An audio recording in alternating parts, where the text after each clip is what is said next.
वृंदावन में एक बाबा रहा करते थे। वह बाके बिहारी जी के भक्त थे और रास प्रेमी भी थे। वृंदावन में कहीं भी रास लीला होती तो वह देखने के लिए ज़रूर जाया करते थे। लेकिन कुछ ही समय के बाद उन बाबा के मन में शंका होने लगती है कि रास मंडली में जो श्री जी और ठाकुर जी बनते हैं वह तो केवल एक बहरूपिये हैं, वह असल के ठाकुर जी और श्री जी थोड़ी हैं। फिर हमारे बाके बिहारी जी किस प्रकार से उन बाबा की यह शंका को दूर करते हैं, यह प्रसंग आप भी सुने। हरे कृष्णा, राधे राधे दोस्तों, मेरे YouTube चैनल में आपका स्वागत है।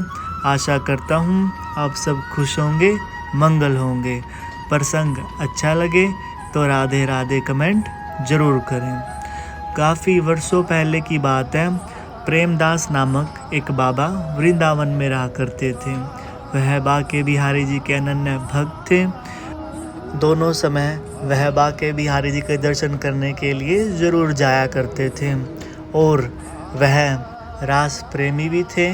वृंदावन में कहीं भी रास लीला होती तो वह देखने के लिए ज़रूर जाया करते थे, क्योंकि प्रभु की रास लीला देखने में उन्हें बहुत ही आनंद आता था। ऐसे ही धीरे धीरे समय गुजरता रहता है। लेकिन कुछ ही समय के बाद वृंदावन में कहीं पर रास लीला हो रही थी तो वह देखने के लिए वह बाबा भी जाते हैं।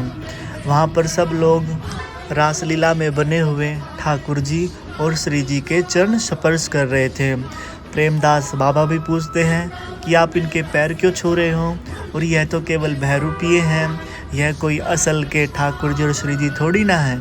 तो ब्रजवासी उन्हें बताते हैं कि रास लीला में जो भी ठाकुर जी और श्री जी बनते हैं यह साक्षात हमारे ठाकुर जी और श्री जी ही हैं। कुछ देर के लिए वह ही रास लीला करने के लिए आते हैं।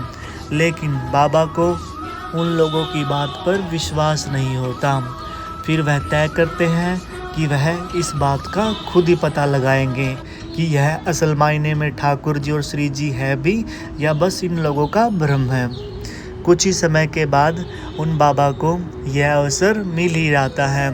बंसी वट पर रास लीला होने वाली थी तो बाबा सोचते हैं कि आखिर ऐसा मैं क्या करूं जिससे मुझे पता लग जाए कि वह सब असल मायने में हमारे ठाकुर जी और श्री जी है भी या नहीं। काफ़ी देर सोचने के बाद बाबा तय करते हैं कि मैं अपनी जेब में 2 पेड़े लेकर जाऊंगा और उन्हें नहीं बताऊंगा कि मेरे पास 2 पेड़े हैं। और रास लीला में जो ठाकुर जी बने होंगे अगर वो आकर मुझसे पेड़े मांगेंगे तो ही मैं विश्वास करूंगा कि रास लीला में जो ठाकुर जी बनते हैं और जो श्री जी बनते हैं वो साक्षात हैं। अब अगले ही दिन शाम के समय बाबा रास लीला देखने के लिए बंसी वट पर जाते हैं। वह बैठकर पूरी रास लीला का आनंद उठाते हैं। अंत में ठाकुर जी उनके पास आते हैं और उन्हें बोलते हैं कि बाबा, जो आपने जेब में पेड़े छुपाए हैं वह नहीं दोगे क्या? बाबा सहम जाते हैं और पेड़े निकालकर जब उन बालक को देते हैं तो पेड़े लेकर वह बच्चा भाग जाता है। रासलीला में बने हुए उस ठाकुर जी को और श्री जी को प्रेमदास बाबा बहुत ढूंढते हैं, लेकिन उन्हें वह कहीं भी दिखाई नहीं देते। मन ही मन अपनी सोच को लेकर बाबा खुद से ही घृणा करने लगते हैं और रोने लगते हैं। घर जाकर बिना कुछ खाए पिए ऐसे ही सो जाते हैं। और जैसे ही अगला दिन निकलता है तो वह बाके बिहारी जी के मंदिर में जाकर बिहारी जी से क्षमा मांगते हैं कि बिहारी जी, मैं तो आपका भक्त हूँ, फिर भी आप पर विश्वास नहीं कर पाया, मुझसे भूल हुई है प्रभु और मुझे क्षमा करना।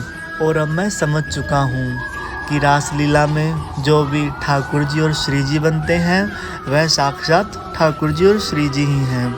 इस प्रकार से हमारे बाके बिहारी जी अपने भक्त की शंका को आकर दूर करते हैं। तो दोस्तों, आपके आसपास में कहीं भी रास लीला या फिर किसी भी देवी या देवता की झांकी निकल रही हो, उन्हें बहरूपिये मत समझिए।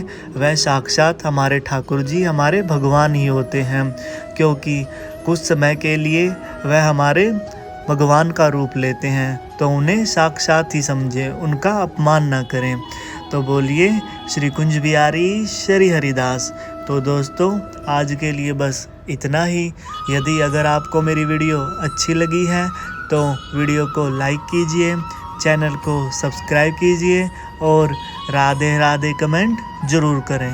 मिलते हैं अगली वीडियो में, तब तक के लिए हरे कृष्णा, राधे राधे।